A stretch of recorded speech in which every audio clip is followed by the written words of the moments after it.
Alrighty, everybody, we're back with more Minecraft. Uh, Last episode, I said I was going to talk about the creation of my very first mod that you can still get on the Curse Forge for 1.7, which I also want to see if I can get back to modding for 1.7 so I can actually finish the armor mod. So the armor mod was a mod that I made. Very self-explanatory what it does. It adds armor. Um, but what kind of armor, you ask? Really dumbly named armor, okay? Keep in mind, it sounds like I was a 12-year-old who wrote the mod, but I was 18 at the time. I think it was on my birthday. I actually finally figured out my 18th birthday. It was my 18th or my 20th birthday. I don't know how long ago. It's a really long time ago. I discovered how to actually get to it. I learned modding from a tutorial series on YouTube. Uh, you probably can still find it. It's on the modder. Mr. Crayfish is the modder I learned how to mod from, and then everything else I looked up online because it doesn't teach you everything the armor mod has accomplished. So the armor mod is a mod that includes three tiers of stuff. I'm trying to remember here. It was 6 ores, and there's extra tiers added to the system, like different harvest levels and stuff. And the mod was pretty solid of what it was.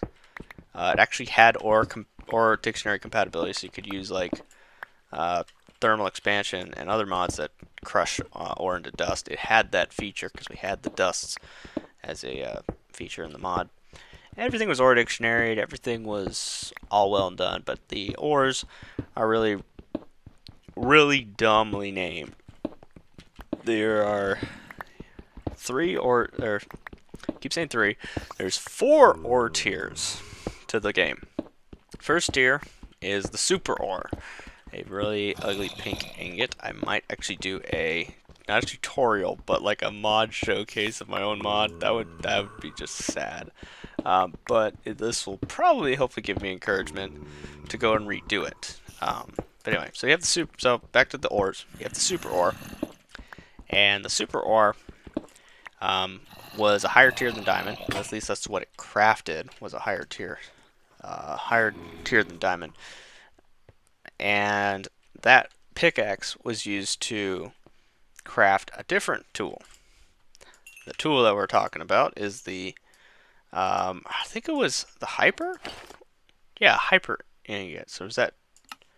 So you're already starting to hear the dumb names, right? The hyper ingots, the super ingots. It was the ultra ingots, I think, was tier 2. Hyper was the tier above that. It was an orange ingot was the hyper ingots, I think. Or was that the green ones?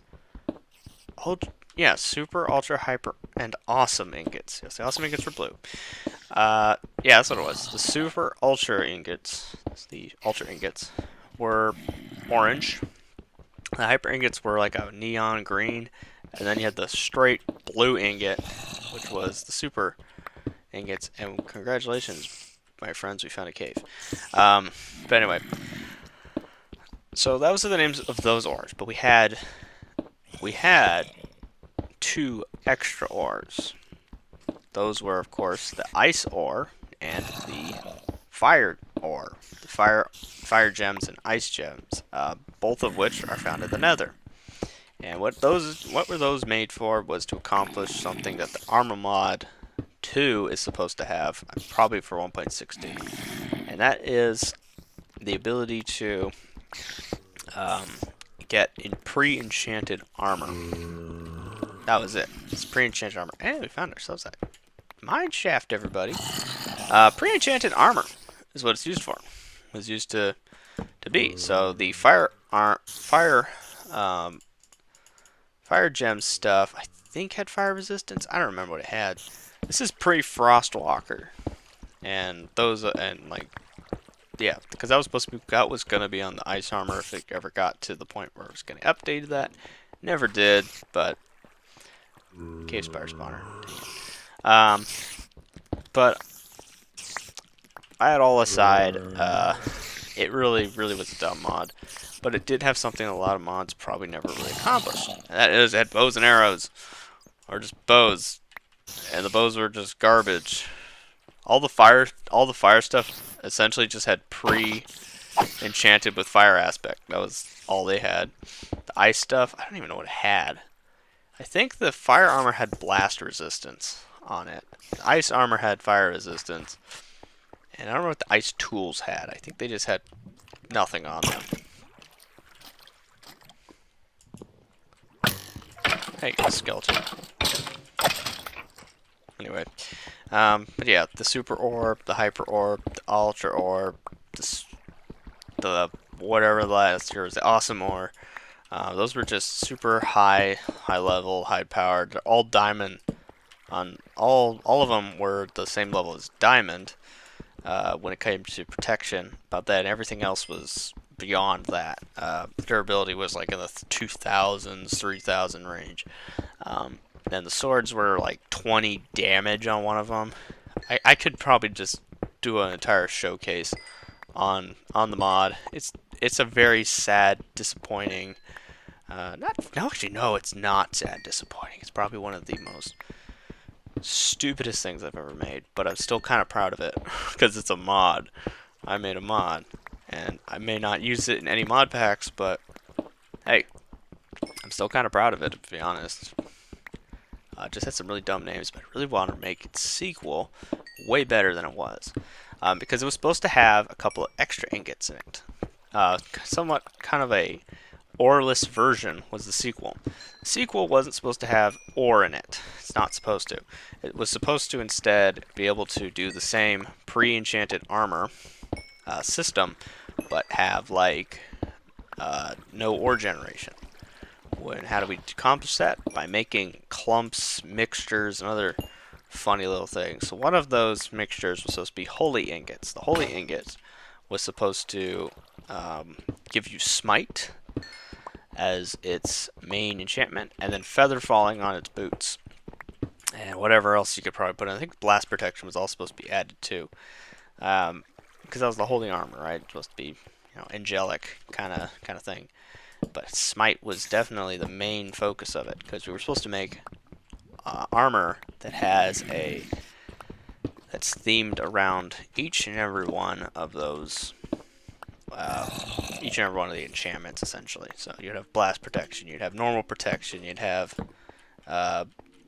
fire protection, and of all those, and then they combine to very simple, generic-ish armor. They would still end up having high enchantability if you ever opted not to want the enchantments normally. But high enchantability is what they were supposed to have. But we never actually got to the point where we actually got to that point. Instead, I switched to computers, and I didn't know how to install the Java development kit, and Oracle, the people who make Java, removed it from easy, simple access. You have to have an Oracle account to go and install and everything. So I actually busted down and went and I just was like, I'm fed up with this. So I got an Oracle account, downloaded the thing, and shoot, we gotta get here, and got the JDK 8, and just started doing that. But then I couldn't set up the environment variables, but then I found out yesterday I was doing them wrong and got it all set up, so we actually started modding yesterday, 1.16, but I'm going to try to do 1.7 on my free time so I can bring back the armor mod, just try to revamp it a little bit, make it a little cleaner on its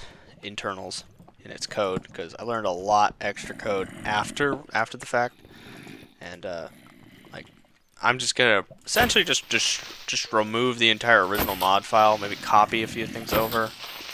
But other than that, I just can't do it. So the mod software I am using, the coding software I'm using is IntelliJ. I used to use Eclipse, but then I started noticing IntelliJ is a little bit less robust, a little more advanced. Why are these creepers not able to? The train tracks? Interesting. I'm not gonna go down there anymore. Alright, so hope you enjoyed today's video, and we'll see you next time.